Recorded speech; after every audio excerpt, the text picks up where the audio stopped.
Oke, bertemu lagi dengan saya Mr. Rian Boltok. Nah, di video pembelajaran kali ini saya akan berbagi pengetahuan bagaimana tips dan trik untuk mengerjakan ya atau menyusun yang namanya jurnal penyesuaian. Oke. Nah, sangat gampang ya, gampang sekali. Oke, nah kalian harus tahu dulu apa yang dimaksud dengan jurnal penyesuaian ya. Kenapa harus ada jurnal penyesuaian? Nah, jadi begini ceritanya. Oke. Nah, jurnal penyesuaian itu dibuat karena adanya ketidaksesuaian antara akun-akun atau perkiraan-perkiraan pada neraca saldo dengan keadaan yang sebenarnya. Artinya begini. Nah, artinya data yang terdapat di dalam neraca saldo itu datanya atau nominalnya belum menunjukkan angka yang sebenarnya. Nah, maksudnya seperti ini loh. Kan kalau neraca saldo itu kan sumbernya kan dari buku besar. Buku besar sumbernya dari jurnal umum. Nah, artinya itu masih data awal yang terdapat dalam neraca saldo. Tidak semuanya akun itu merupakan data akhir, tidak semuanya. Nah, jadi misalkan perlengkapan dalam neraca saldo sebesar 5 juta. Nah, itu masih data awal. Sementara kan yang namanya perlengkapan ini selama satu periode akuntansi, ya kan, pasti terpakai kan gitu. Nggak mungkin perlengkapannya kita beli terus kita pajang nggak kita pakai. Nah, artinya perlengkapannya sudah pasti berkurang. Nah, berarti kan data dalam neraca saldo itu kan sudah tidak sesuai lagi gitu. Makanya perlulah disesuaikan di dalam yang namanya jurnal penyesuaian. Itu dia, agar nanti mempermudah perusahaan dalam menyusun kertas kerja dan membuat laporan keuangan. Itu dia. Oke, kita lanjut. Nah, jadi ada beberapa akun yang perlu penyesuaian ya. Yang pertama perlengkapan, yang kedua beban dibayar di muka jika dicatat sebagai harta dan sebagai beban. Yang ketiga yaitu beban yang masih harus dibayar. Yang keempat yaitu pendapatan diterima di muka, dicatat sebagai kewajiban atau utang dan dicatat sebagai pendapatan. Kemudian yang kelima adalah pendapatan yang masih harus diterima. Dan yang keenam adalah penyusutan aktiva tetap. Nah, jadi ini yang paling umum ya. Sebenarnya ada juga beberapa akun yang perlu penyesuaian, tetapi ini 6 akun ini dia memiliki metode atau memiliki rumus, itu maksud saya. Oke. Nah, jadi kita akan bahas penyesuaian untuk yang ke-6 akun ini. Nah, bagaimana cara menyusun penyesuaiannya? Oke, langsung kepoin videonya. Oke, kita akan mulai dari yang pertama namanya perlengkapan ya atau supplier. Nah, jadi dia ada 2 metode pencatatan. Yang pertama, jika akun perlengkapan itu dicatat sebagai harta. Nah, bagaimana penyesuaiannya? Nah, ini rumusnya atau formulanya. Di mana jurnal penyesuaiannya adalah selalu tanggal 31 Desember ya, yaitu beban perlengkapan di debit, perlengkapannya di kredit, sejumlah akun yang terpakai. Kemudian yang kedua, jika perlengkapannya dicatat sebagai beban. Nah, penyesuaiannya kebalikannya saja, kebalikan dari yang terpakai, yaitu perlengkapan di debit, beban perlengkapan di kredit, sejumlah yang tersisa, artinya nominalnya sejumlah yang tersisa. Nah, oke, kita langsung masuk ke contoh soal biar paham. Nah, yang pertama, pada neraca saldo per 31 Desember terdapat akun perlengkapan kantor 7.500.000. Pada waktu perhitungan, ternyata nilai perlengkapan yang masih ada sebesar 2.500.000. Jurnal penyesuaian yang dibuat pada akhir periode adalah, nah kita harus tahu dulu akunnya sebagai apa ini. Nah, akunnya adalah perlengkapan kantor. Perlengkapan kantor ini merupakan jenis akun harta. Nah, ya kan, berarti kita catat sejumlah yang terpakai. Ya sudah, kita hitung yang terpakai.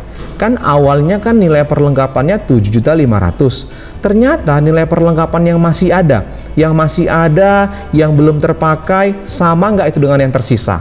Sama.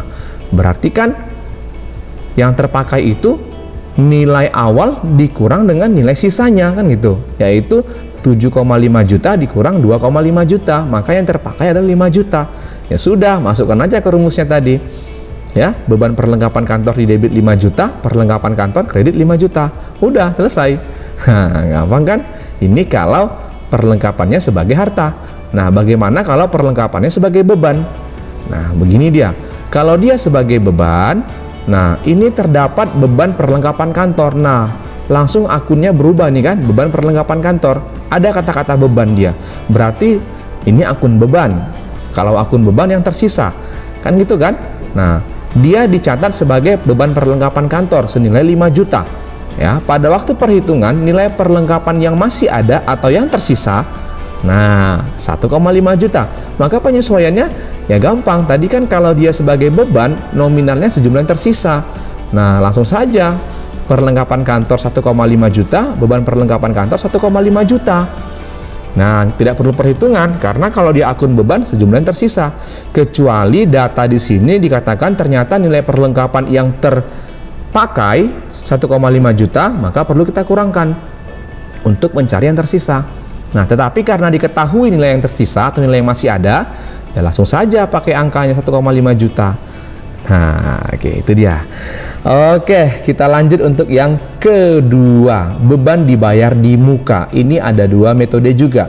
Yang pertama, jika dicatat sebagai harta atau metode neraca, ya itu sama. Jadi kalau ada soal dicatat dengan menggunakan metode neraca, artinya sebagai harta maksudnya. Maka rumusnya adalah beban titik-titik di debit, titik-titik dibayar di muka, di kredit sejumlah yang terpakai.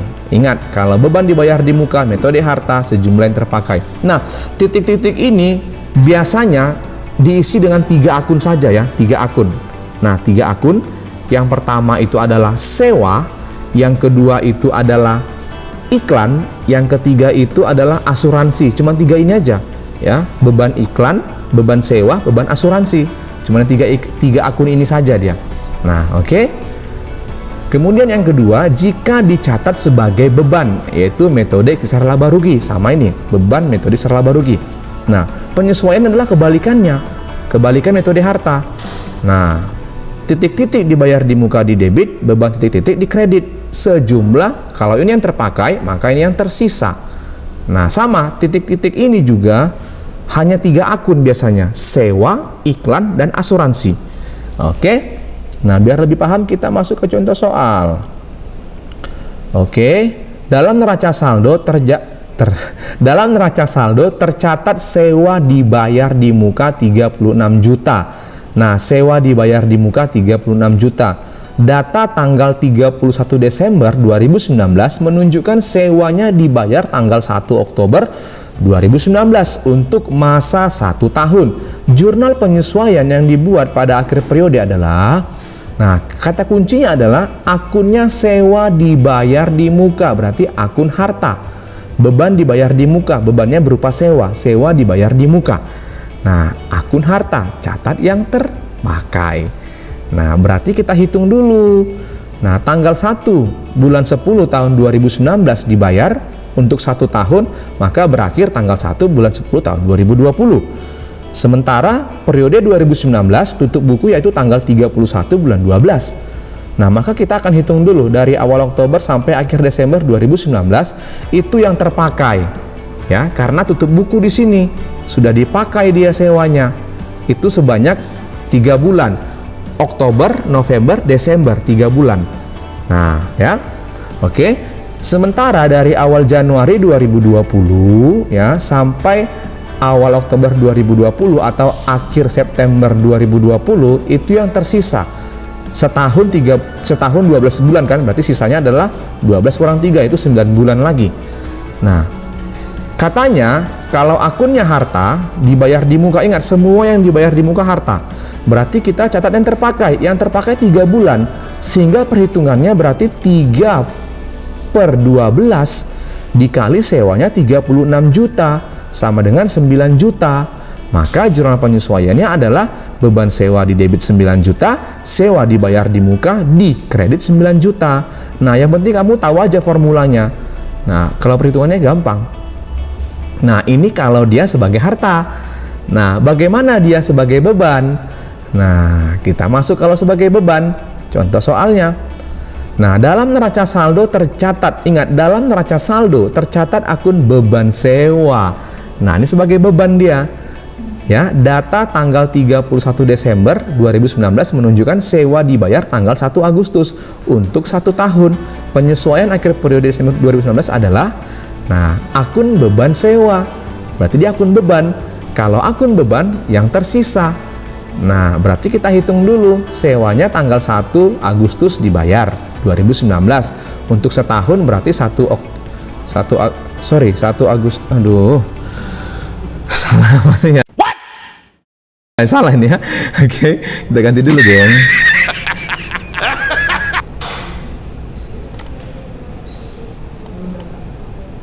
A few moments later.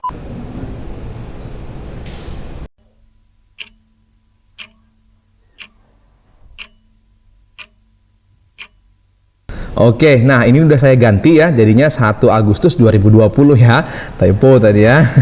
Oke, sementara periode 2019 tutup bukunya tanggal 31 Desember 2019.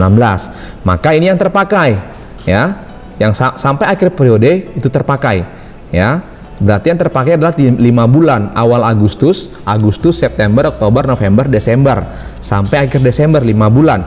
Kemudian dari akhir Desember sampai awal Agustus ini berarti yang tersisa, tadi kan setahun kan, berarti 7 bulan lagi tersisa. Nah itu dia. Maka kalau dia akun beban yang tersisa kita pakai yang 7. Nah berarti 7 per 12 karena untuk setahun dikali sewanya 72 juta yaitu 42 juta. Nah berarti penyesuaiannya sewa dibayar di muka di debit 42 juta, beban sewa kredit 42 juta. Nah kan gampang. Nah itu untuk beban dibayar di muka. Kita akan lanjut yang ketiga. Yang ketiga untuk beban yang masih harus dibayar. Ingat, kalau ada kata-kata masih harus dibayar, berarti kan itu utang. Nah maka penyesuaiannya adalah beban titik-titik, utang titik-titik. Nah tergantung apa dia, entah bunga kah, gaji kah. Kalau dia gaji, beban gaji, utang gaji. Nah sejumlah yang belum dia bayar atau yang masih harus dibayar atau sejumlah utangnya gitu dia. Nah, contoh soal. Pada tanggal 31 Desember, PT Rian Boltok ya, sebuah perusahaan yang bergerak di bidang digital memiliki tanggungan berupa hutang gaji yang harus dibayarkan sebesar 5 juta. Berarti utangnya 5 juta, ya kan? Maka bagaimana penyesuaiannya? Ya langsung saja beban gaji utang gaji 5 juta. Nah, beban gaji di debit 5 juta, utang gaji kredit 5 juta. Nah kan gampang. Nah gampang ya kalau untuk ini ya. Oke, udah mulai paham ya. Yang berikutnya. Oke, nah yang berikutnya untuk pendapatan diterima di muka. Ini ada 2 metode ya.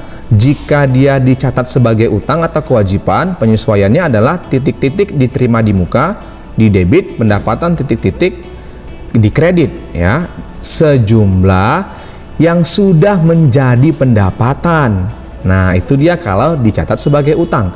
Kemudian kalau dia dicatat sebagai pendapatan, kebalikannya, pendapatan titik-titik pendapatan titik-titik di debit, kemudian titik-titik diterima di muka di kredit. Nah ini salah penulisannya, kita perbaiki dulu. Oke. Titik-titik. Oke, nah ini udah saya perbaiki ya penulisannya. Nah jika dia dicatat sebagai pendapatan, maka penyesuaiannya adalah pendapatan titik-titik di debit, titik-titik diterima di muka di kredit, yaitu sejumlah yang belum menjadi pendapatan. Nah gampang sih sebenarnya mengingatnya ya. Oke, nah kita akan masuk ke contoh soal. Oke, contoh soal. Nah, pada tanggal 1 September 2019 diterima pendapatan bunga pinjaman hipotek ya. Hipotek itu adalah pinjaman dengan jaminan berupa harta tetap ya. Pinjaman hipotek di muka ya sebesar 6 juta untuk masa setahun. Tentukanlah jurnal penyesuaian per 31 Desember 2019. Nah, jika transaksi dicatat dengan metode kewajiban atau metode hutang. Nah, itu dia. Berarti yang sudah diakui sebagai pendapatan, maka kita hitung dulu tanggal 1 bulan 9 tahun 2019 ya, itu diterima di muka dia pendapatan bunganya untuk masa 1 tahun ya kan. Sementara tutup buku tanggal 31 Desember 2019 ya, tutup buku kita. Berarti yang sudah diakui sebagai pendapatan itu adalah dari awal September 2019 sampai 31 Desember 2019. Diakui sebagai pendapatan itu 4 bulan ya. Kemudian yang 8 bulan lagi ini belum diakui sebagai pendapatan. Nah ya, maka karena dia sebagai kewajiban, berarti yang sudah menjadi pendapatan yang kita hitung yaitu 4 bulan. Nah maka 4 per 12 ya, ini dia. Bunga yang telah menjadi pendapatan adalah 4 bulan, 1 September sampai dengan 31 Desember 2019. Berarti 4 per 12 kali 6 juta, yaitu 2 juta. Maka penyesuaiannya adalah bunga diterima di muka di debit 2 juta, pendapatan bunga kredit 2 juta. Nah, yang sudah menjadi pendapatan yaitu yang 4 bulan ini dari awal September sampai akhir Desember. Nah, itu contohnya. Kemudian bagaimana contohnya kalau dia diakui atau dicatat sebagai pendapatan? Nah, pada tanggal 1 September 2019 diterima pendapatan bunga pinjaman hipotek di muka 6 juta untuk masa setahun. Tentukanlah jurnal penyesuaian per 31 Desember jika transaksi dicatat dengan metode pendapatan. Ya, sama ya, kita hitung dulu dia. Nah, tadi kan udah saya katakan kalau dia sampai akhir Desember ini yang sudah menjadi pendapatan. Nah, itu 4 bulan. Berarti kalau dia metode pendapatan, maka pakailah perhitungan yang belum menjadi pendapatan, yaitu 8 bulan. Nah, itu ketentuannya ya. Kalau metode utang atau kewajiban, pakai yang sudah menjadi pendapatan. Kalau dia metode pendapatan, pakai yang belum menjadi pendapatan, yaitu 8 bulan sisanya. Nah, itu dia. Oke. 8 bulan ya. Bunga yang telah menjadi pendapatan, ini salah ya, bunga yang belum. Oke, saya perbaikin dulu lagi. Aduh, banyak copy paste ini jadi kesalahan.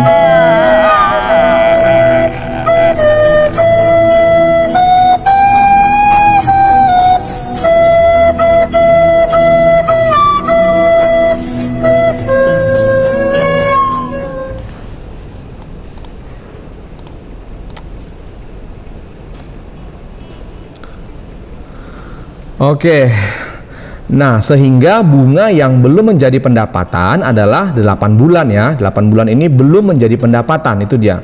Atau yang tersisanya, yaitu dari 1 Januari 2020 ya sampai 31 Agustus 2020. Nah, jadi ingat kalau dia metode kewajiban, dia yang sampai akhir periode ya, akhir periode berjalan.